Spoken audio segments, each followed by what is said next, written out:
Olá, estudantes! Sou a professora Luana Jensen de Língua Portuguesa. Ei, bonitos! Chegamos ao quarto bimestre e agora faremos uma revisão pré-avaliação SAEB. Isso mesmo! É hora de revisarmos juntos os itens mais cobrados para que vocês fiquem tranquilos e preparados. Por isso, teremos uma aula mais leve e focada em itens. Vamos lá? Bonitos, nosso primeiro texto tem como título O que realmente importa. Sempre ouvi dizer que a família e amigos são a nossa base, nosso refúgio. É a mais pura verdade. São eles que estarão lá, no fim do túnel, com a lanterna na mão. São eles que estarão lá em cada pequena conquista nossa. Para eles, o que importa é que você é simplesmente você. A mensagem que fica é: temos de valorizá-los. Nosso enunciado diz o seguinte: na frase "sempre ouvi dizer que a família e amigos são a nossa base", a palavra em destaque tem o sentido de: letra A, reprovação. Letra B, suporte. Letra C, desânimo. Ou letra D, ensinamento. Tempo na tela para vocês.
Bonitos! Para identificarmos o sentido de uma palavra ou expressão, é importante nos atentarmos ao contexto em que as ideias aparecem nos gêneros textuais.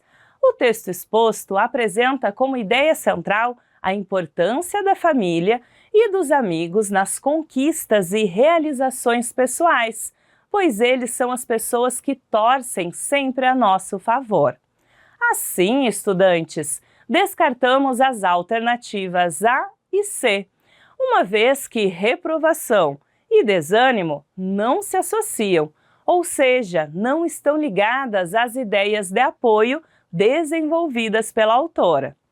Vale mencionar que o ensinamento é o resultado que vem após a nossa experiência a partir de algo, seja por meio dos estudos, de uma brincadeira, de um texto, entre outros.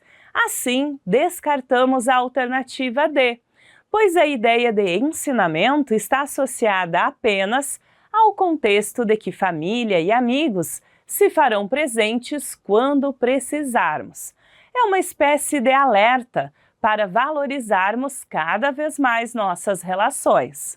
Dessa maneira, bonitos, a nossa alternativa correta é a letra B, considerando que, mesmo diante de obstáculos, a família e os amigos serão nosso suporte, ou seja, estarão ali para nos mostrar, às vezes, o caminho por onde devemos caminhar.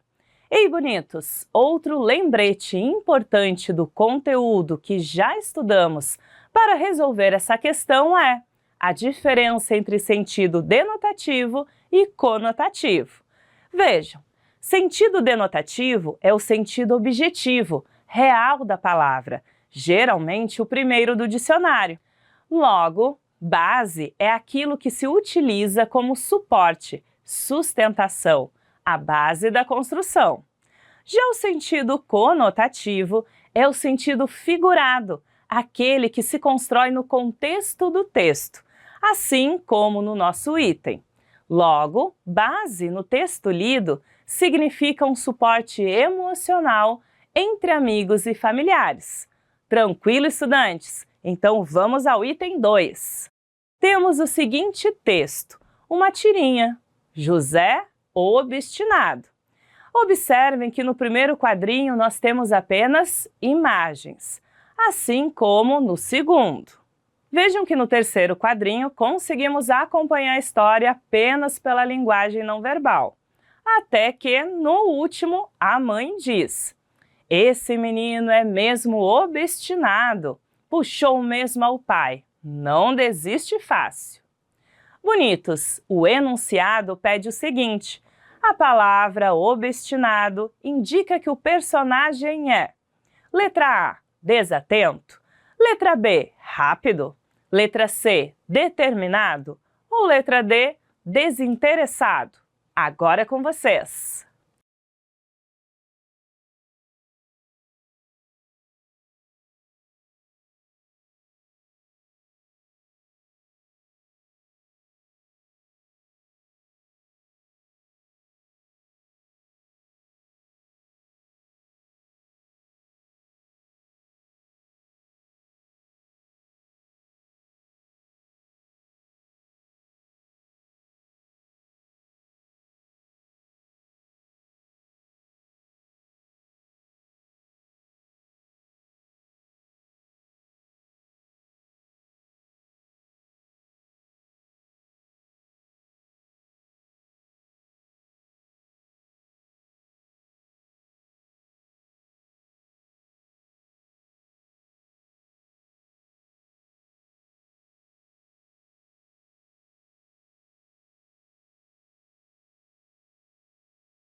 Bonitos! Como sabemos, a tirinha é um gênero textual que nos possibilita interpretações diversas quando associa texto verbal ao texto não verbal, de tal forma que um acaba auxiliando no sentido do outro.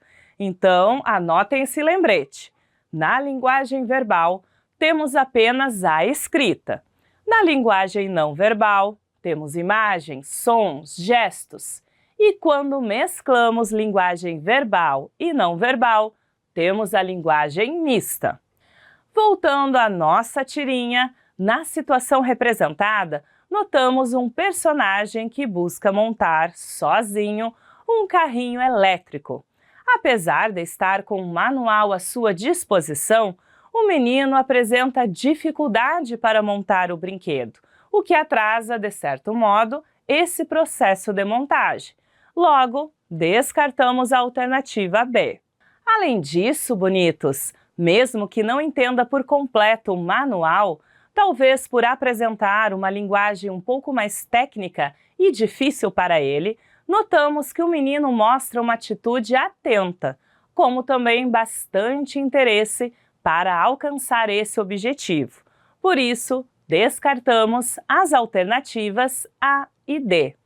Assim, a nossa alternativa correta é a letra C, de carequinha. Porque, por não desistir fácil, José nos demonstra ser alguém muito determinado.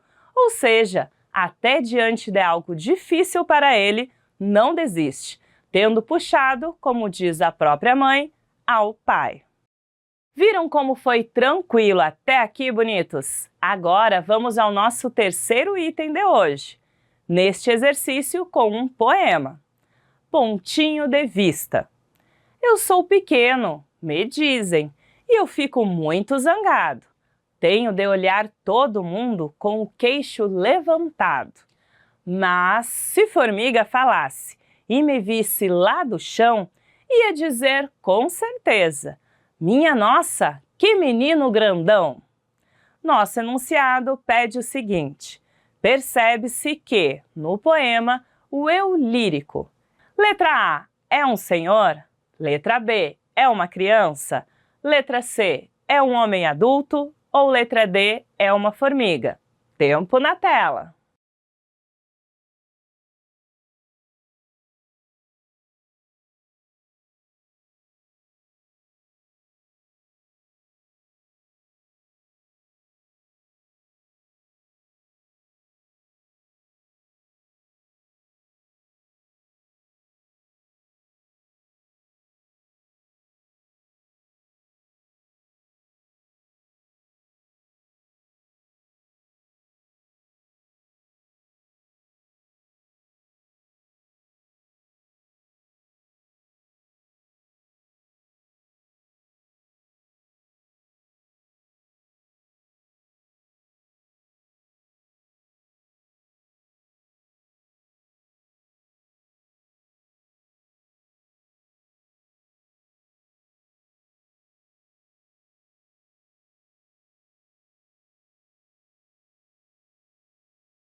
Bonitos, vamos ao nosso lembrete. A inferência é o processo por meio do qual deduzimos uma informação em um texto, a partir das pistas que os autores nos deixam. Nos poemas, é comum que certas informações sejam apenas sugeridas, pois é uma estratégia que o autor utiliza para que possamos explorar nossa imaginação e também a interpretação textual. Então, bonitos, com base no último verso do poema, descartamos automaticamente as alternativas A e C, uma vez que a palavra menino não indica nem nomeia, dentro da nossa organização social, um senhor e um homem adulto, considerando que ambos chegaram à chamada fase adulta.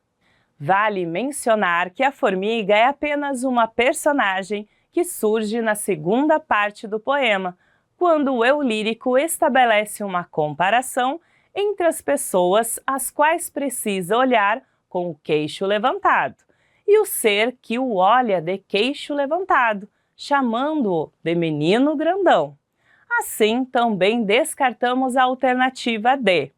Dessa forma, bonitos, a nossa alternativa correta é a letra B, pois o poema é composto por elementos linguísticos, pontinho, pequeno, menino, que nos fazem inferir a voz de uma criança falando sobre algo que a chateia.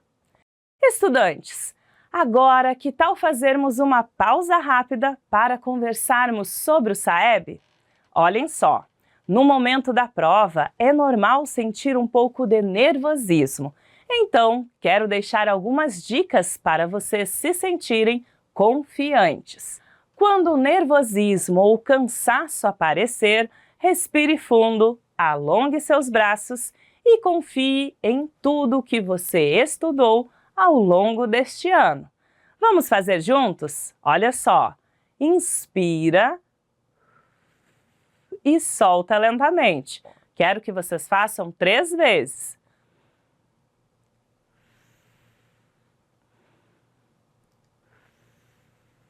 Viu só? Já ajudou a ficar um pouco mais calmo, não é mesmo? Agora sim, preparados para o nosso quarto item. Vamos lá!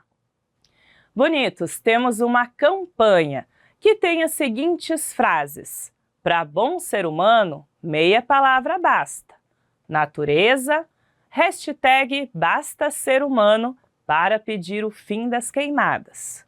Nosso enunciado pede o seguinte: analisando os elementos da campanha, conclui-se que: letra A falta de chuvas afeta o desenvolvimento das árvores.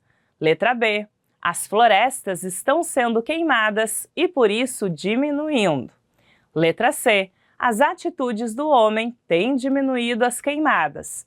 Ou letra D, as florestas estão queimando devido à derrubada ilegal de árvores. Tempo na tela para vocês.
Bonitos! As campanhas são gêneros textuais que buscam alertar o leitor sobre assuntos importantes para a sociedade. Nesse sentido, utilizam elementos verbais, ou seja, textos, frases de efeito, trocadilhos, e elementos não verbais, como imagens, representações gráficas, pinturas, fotografia, entre outros, para alcançar seu objetivo. Assim, vamos analisar por partes. Primeiro, quanto às imagens, temos 3 planos: a floresta em chamas, a fumaça e o fogo em si. Quanto aos elementos verbais, a primeira frase é um trocadilho com um ditado popular: para bom entendedor, meia palavra basta, transformando-se em: Para bom ser humano, meia palavra basta. Depois, em destaque, a palavra natureza, dividida em natureza, fazendo uma alusão, isto é, uma referência ao verbo rezar. E, por fim, uma hashtag, elemento virtual atual. Hashtag basta ser humano para pedir o fim das queimadas. Bonitos! Ao unir esses elementos, observem o uso do negrito em palavras específicas e o elemento fogo justamente na divisão reza da palavra natureza. Agora sim, ao analisar essa composição da campanha, já descartamos a alternativa C, uma vez que não há menções ou referências a quaisquer ações que o homem tenha realizado para diminuir as queimadas nas florestas. Além disso, bonitos, o foco da campanha não está no impedimento de desenvolvimento das árvores devido à ausência das chuvas, já que, ao fundo, notamos uma nuvem de fumaça que se origina das queimadas, o que reforça a ideia de que a floresta, na verdade, não se desenvolve em razão do fogo que se espalha. Logo, descartamos a alternativa A. Também descartamos a alternativa D, porque a causa relacionada às queimadas nas florestas não diz respeito, necessariamente, à derrubada ilegal das árvores, mas sim ao ato de incendiar as florestas, por parte do homem, para desmatar o meio ambiente. A nossa alternativa correta, então, é a letra B de bonitos, considerando que as queimadas têm cada vez mais diminuído a extensão e tamanho das nossas florestas. Por isso, a floresta reza, conforme a palavra em destaque, para que essas ações não a destruam por completo. Notem, inclusive, que na imagem há uma área com solo escurecido, queimado, indicando que o fogo passou por ali. Ufa! Compreender o sentido e ou a inferência de uma palavra no contexto do texto nos possibilita diferentes leituras. Por isso, precisamos de ter a atenção com o enunciado do item e conferir as 4 alternativas. Agora, ativar o modo Conectados pelo Saeb para nosso último item de hoje. Vamos lá! Bonitos, temos como texto base a lenda do diamante. Antes, muito antes do ano de 1500, o Brasil chamava-se Pindorama e vivia à sombra de 1000 palmeiras. Foi nessa época que o índio Oiti, valente entre os mais valentes, se despediu de Potira, sua esposa, e desceu o rio para dar combate a uma tribo inimiga. 12 luas passaram-se sem que o moço guerreiro voltasse, e quando lhe veio a certeza de que não o veria mais, Potira chorou de saudades. Suas lágrimas misturaram-se com a areia da praia, e Tupã transformou-as em diamantes. E aí está a origem dessa pedra preciosa, proveio de lágrimas de amor. Nosso enunciado diz o seguinte: segundo o texto, os indígenas tinham noção a respeito da passagem do tempo. Letra A, devido ao curso das águas do rio. Letra B, devido à crença em Tupã. Letra C, devido às passagens da lua. Ou letra D, devido à mistura das lágrimas com a areia. Tempo na tela!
Bonitos! As lendas são gêneros textuais de origem popular, criadas e transmitidas oralmente entre as sociedades.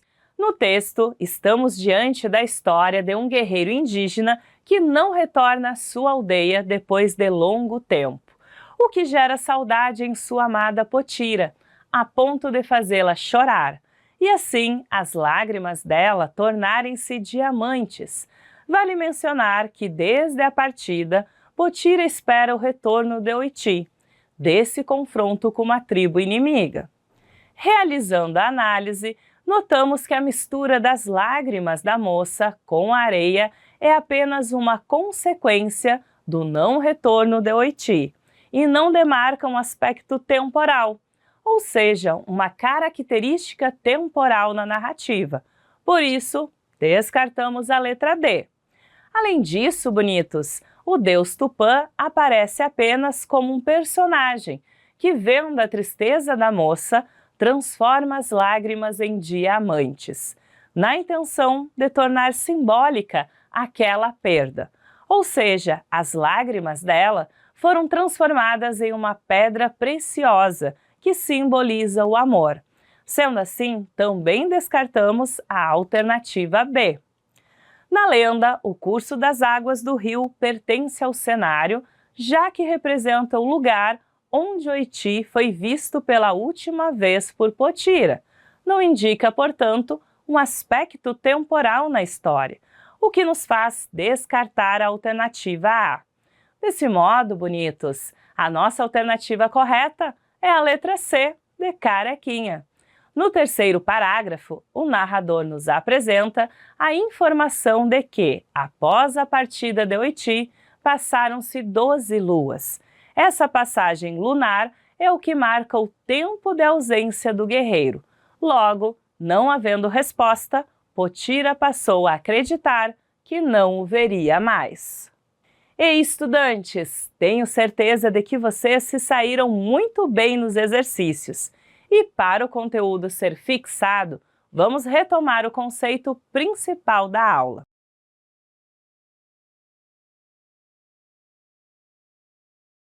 Lembrem-se de que a inferência de uma palavra ou expressão é possível devido às pistas que os autores nos disponibilizam no decorrer do gênero textual escolhido, seja por meio do contexto ou dos elementos lexicais, isto é, palavras, associados aos elementos visuais.